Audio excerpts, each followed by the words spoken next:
શિયાળાના દિવસો છે। આભમાંથી કુંજડાએ નીચે ઉતરીને જાણે પાતળી જીભે સંદેશો દીધો કે મેં ગયો છે। લહાણી પડી ગઈ છે। ગામડા ખાલી થઈને સીમો વસી ગઈ છે।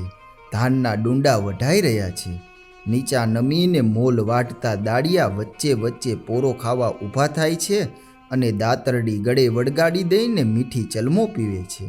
છોડીઓ એકબીજીને હસતી ગાય છે કે ઓલા પાંદડાને ઉડાડી મેલો હો પાંદડું પરદેશી, ઓલી મોતરડીને ઉડાડી મેલો હો પાંદડું પરદેશી, એનો સસરો આણે આવ્યો હો પાંદડું પરદેશી, મારા સસરા ભેડી નહીં જાઉં હો પાંદડું પરદેશી, એનો પરણ્યો આણે આવ્યો હો પાંદડું પરદેશી, મારા પરણ્યા ભેડી જટ જાવું હો પાંદડું પરદેશી।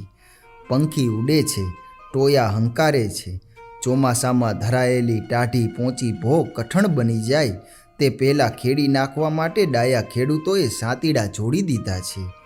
લખમસિંહે પણ ખડામાં ડુંડા નાખી પોતાના ખેતરમાં હળ જોડ્યું છે।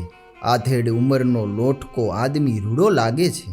એના ખેતરની પાસે થઈને જ એક ગાડા માર્ગ જતો હતો। તે માર્ગે ગામમાંથી એક ભતવારી ચાલી આવે છે।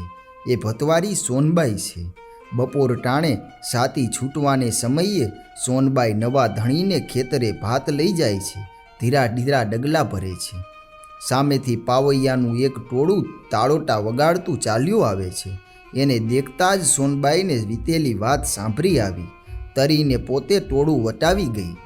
ત્યાં તો દીઠું કે ટોળાની પાછળ આઘેરાક એક જુવાન ઘોડીએ ચડીને ધીમો ધીમો ચાલ્યો આવે છે।